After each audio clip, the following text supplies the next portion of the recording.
Hey guys, welcome back to the channel.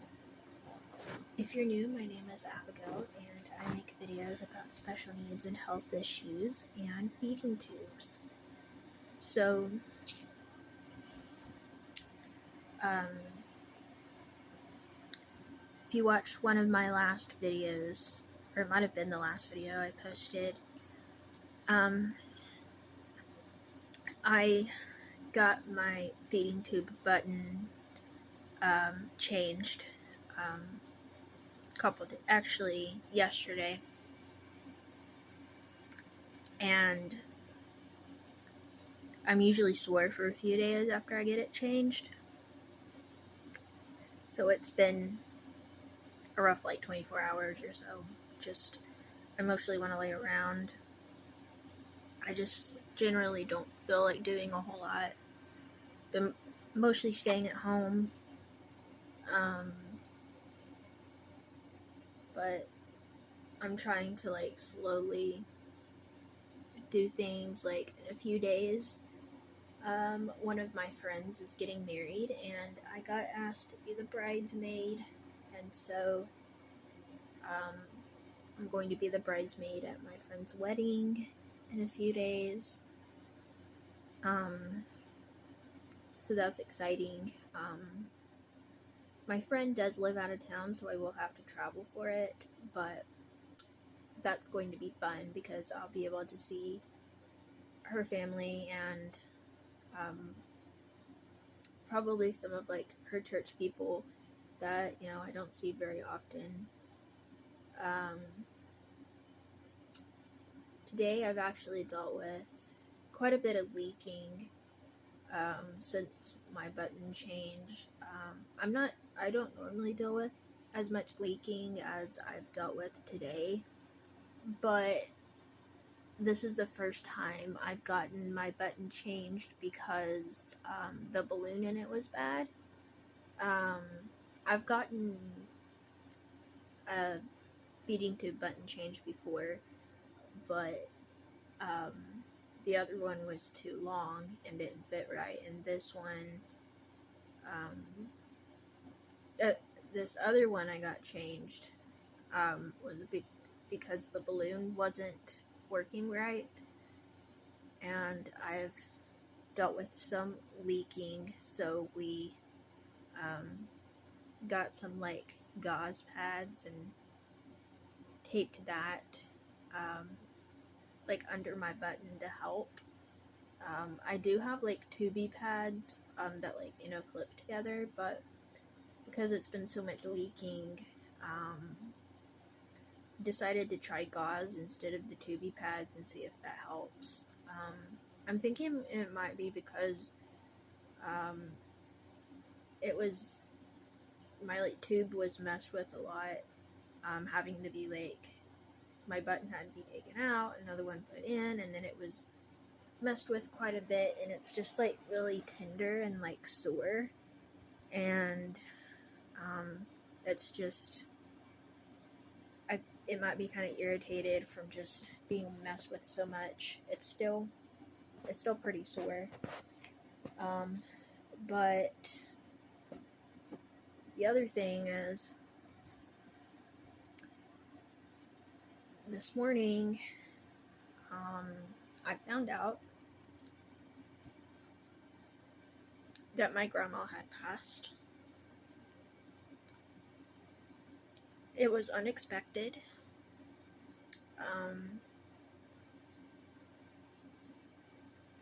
Was not expecting it.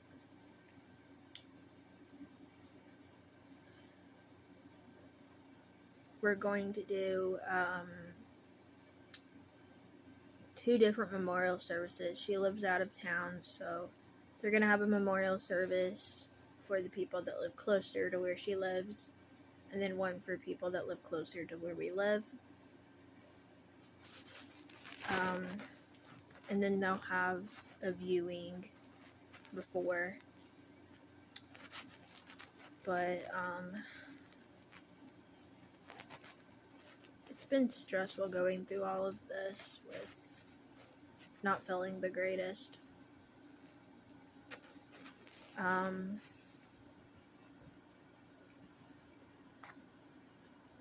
Today I went through some pictures trying to find a picture to post of me and my grandma, and I found this picture of her holding me as a baby. And one thing that it reminded me of is that, like, I know you guys didn't know her, but my grandma had a very interesting personality. She was, when she was serious, she was very serious. But when she got, like, in a funny mood, she, like, didn't care what people thought about her. And she would do, like, the most random things sometimes. She was a really funny person.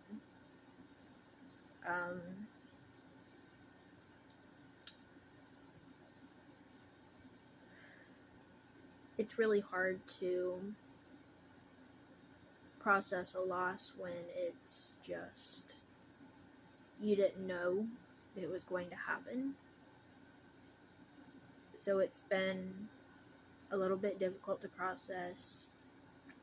Didn't really have time to process it. She actually passed at, I think it was like 2 o'clock this morning. And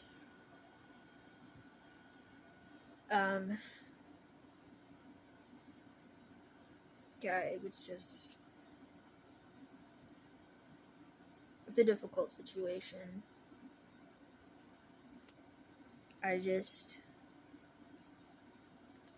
feel like so much has been going on. I'm still healing from this button replacement. I'm still very sore. In a few days, it's my grandma's memorial service. And her viewing. And then I have a wedding. The wedding actually is a girl I met from church camp. We're best friends, but we're a lot like sisters. And she asked me to be her bridesmaid. So I'm going to be her bridesmaid, and I'm excited that she asked me to be in her wedding. It feels like a lot going on at once, and I feel like when it's like all of a sudden unexpected like this, it's kind of hard to grieve when you're like in so much shock. I've been just kind of taking it a few hours at a time. We've told the family obviously by now, and it's just really, it's a really difficult situation. My grandma she saw her grandkids as her kids, to the point that, like, even her, like, older grandkids, like I'm 24, and then I have an older brother that's 26, and I have a cousin that's also 24, and young adults, and even, the grandkids that's like our age, she still calls us her babies, and so she treated her grandkids just like if we were her kids, and I think that's what makes it a little bit harder, was the fact that she was a lot more than just a grandma. She took on that mother role in a lot of situations, and especially like after my health got bad, if she found out I was having a bad day, she would like call us and make sure I was okay. And it's just difficult when you don't get those calls anymore. I find myself just wanting to text her or call her one more time, but can't do that now. I'm just trying to think of what advice she would give. And one thing that I remember was that she wanted everybody to be happy and to be okay. And I think that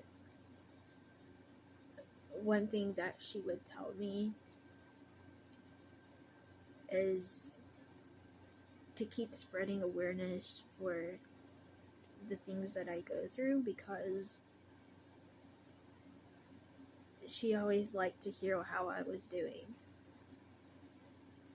She would put other people before herself, and like I said, if I was having a bad day, she'd call me and ask for an update. And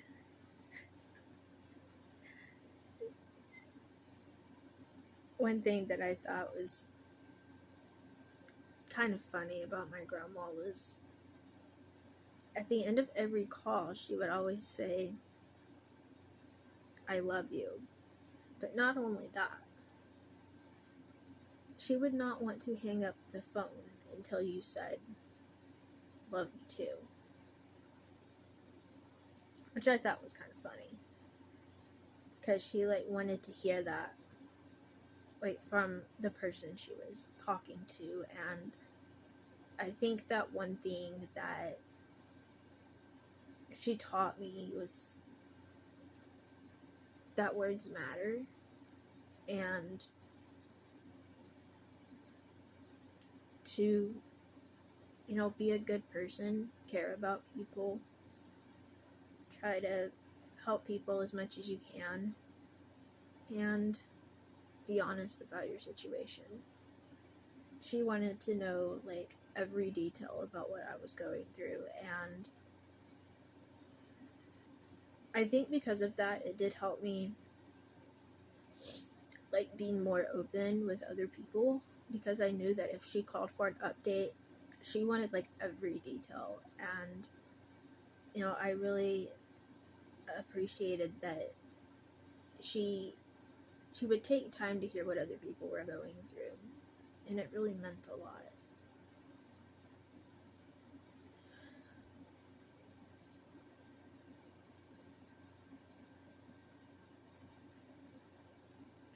And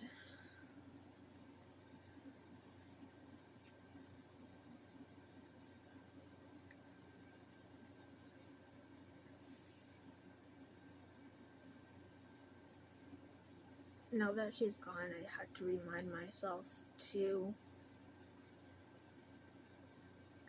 find those other people that I guess will kind of stand in that place of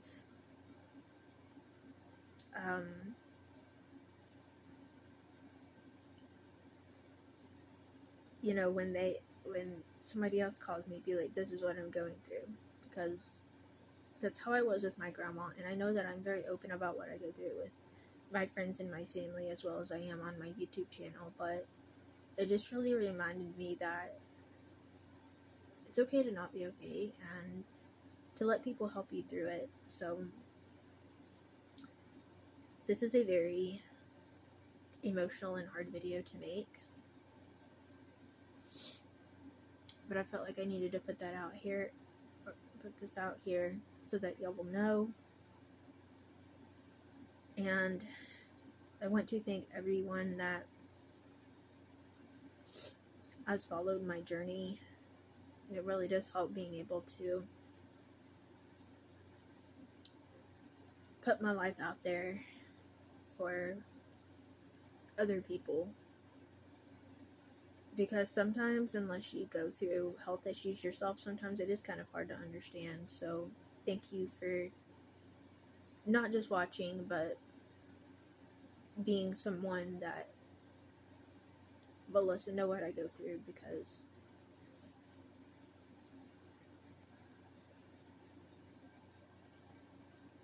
it really does help. um I found this out at like 2 a.m. Well, she passed at like 2 a.m., but I found this out this morning, so it's a lot to process. But I want to thank you all for watching. Be sure to subscribe if you're new, and I will talk to y'all when I can. Bye, everyone.